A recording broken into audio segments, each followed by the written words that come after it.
Hello friends, ഞാൻ അനിറ്റ്. ഇത് dragon plant ആണ്. ഈ ഡ്രാഗൺ പ്ലാന്റ് നിലത്ത് നടാൻ സ്ഥലമില്ലാത്തവർ എന്താണ് ചെയ്യേണ്ടതെന്ന് ചോദിക്കാറുണ്ട്. ടെറസിൽ കൃഷി ചെയ്യാൻ പറ്റുമെന്നൊക്കെ ചോദിക്കാറുണ്ട്. ധൈര്യമായിട്ട് നമുക്ക് കൃഷി ചെയ്യാൻ പറ്റിയ സ്ഥലമാണ് ടെറസ്. റൂഫിംഗ് ഒന്നും ചെയ്തിട്ടില്ലെങ്കിൽ നമുക്ക് ടെറസിൽ കൃഷി ചെയ്യാൻ സാധിക്കും. ഇനി ടെറസിലെ ഡ്രമ്മുകളിലോ പെയിന്റും ബക്കറ്റുകളിലോ അല്ലെങ്കിൽ ചെടിച്ചട്ടിയിലൊക്കെ നമുക്ക് കൃഷി ചെയ്യാൻ സാധിക്കും. ഗ്രോ ബാഗിലൊന്നും കൃഷി ചെയ്യേണ്ട, അതൊക്കെ നമുക്ക് പെട്ടെന്ന് നശിച്ചു പോകുന്നതാണ്. പെട്ടെന്ന് ഒരു 3-4 വർഷമൊക്കെ ഗ്രോ ബാഗ് നിൽക്കുള്ളൂ.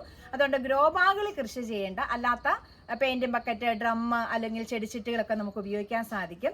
ഇനി അതിനകത്ത് നമ്മൾ ഡ്രമ്മിലും പെയിന്റും ബക്കറ്റിലൊക്കെ നമ്മൾ PVC പൈപ്പ് സെന്ററിൽ കൊടുത്തിട്ട് നമ്മൾ എങ്ങനെയാണ് കൃഷി ചെയ്യേണ്ടതെന്നുള്ള വീഡിയോ ഞാൻ ഇട്ടിട്ടുണ്ട്. ഇനി അതല്ല, അതിനും ഭയങ്കര ബുദ്ധിമുട്ടാണ്.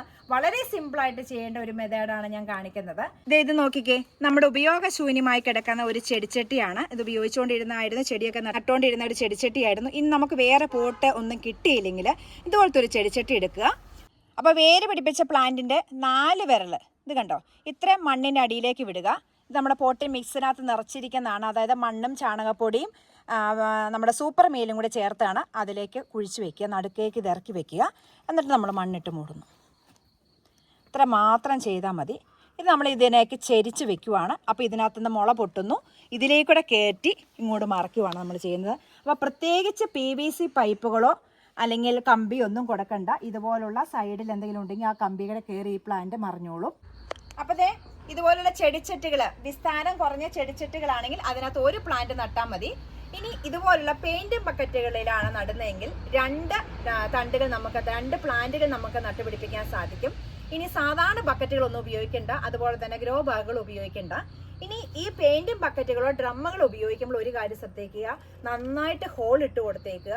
കമ്പി ചൂടാക്കി പഴിപ്പിക്കുക, എന്നിട്ട് ഇവിടെ ഹോൾ ഇട്ട് കൊടുത്താൽ മതി. നല്ല കുറേ ഹോളുകൾ ഇട്ട് കൊടുക്കുക. ഒരു കാരണവശാലും വെള്ളം കെട്ടി നിൽക്കരുത്. ആ ഒരു കാര്യം പ്രത്യേകം ശ്രദ്ധിക്കുക. അപ്പോൾ ഇങ്ങനെ ടെറസിൽ കൃഷി ചെയ്ത് കഴിഞ്ഞാൽ നന്നായിട്ട് സൂര്യപ്രകാശം കിട്ടുകയും നന്നായിട്ട് പൂക്കുകയും അതുപോലെ തന്നെ ധാരാളം ഡ്രാഗൺ ഫ്രൂട്ട് ഉണ്ടാവുകയും ചെയ്യും. നിലത്ത് സ്ഥലമില്ലെന്ന് പറഞ്ഞ് ആരും ഡ്രാഗൺ കൃഷി ചെയ്യാതിരിക്കരുത്. നമ്മുടെ വീട്ടിലേക്ക് ആവശ്യമായ ഡ്രാഗൺ ഫ്രൂട്ട് നമ്മുടെ വീട്ടിൽ തന്നെ ഉണ്ടാവണം. അതുകൊണ്ട് ഇതുപോലുള്ള കാലിയായിട്ട് കിടക്കുന്ന പെയിന്റും ബക്കറ്റുകളോ ചെടിച്ചട്ടുകളോ ഒക്കെ ഇതുപോലെ സൈഡുകളിലൊക്കെ വെച്ചുകൊണ്ടും, അപ്പൊ അതല്ലെങ്കിൽ PVC പൈപ്പ് ഇത് സെന്ററിൽ കൊടുത്തുകൊണ്ട് നമുക്ക് കൃഷി ചെയ്യാൻ സാധിക്കും. അപ്പോൾ നിങ്ങൾക്ക് ഈ വീഡിയോ ഉപകാരപ്പെട്ടെന്ന് വിചാരിക്കുന്നു. വീഡിയോ ഇഷ്ടമായ ലൈക്ക് ചെയ്യുക. ചാനൽ സബ്സ്ക്രൈബ് ചെയ്യാത്ത കൂട്ടുകാരെ ചാനൽ സബ്സ്ക്രൈബ് ചെയ്യുക. മറ്റൊരു വീഡിയോയുമായി നമുക്ക് അടുത്ത ദിവസം കാണാം. എല്ലാവർക്കും നന്ദി.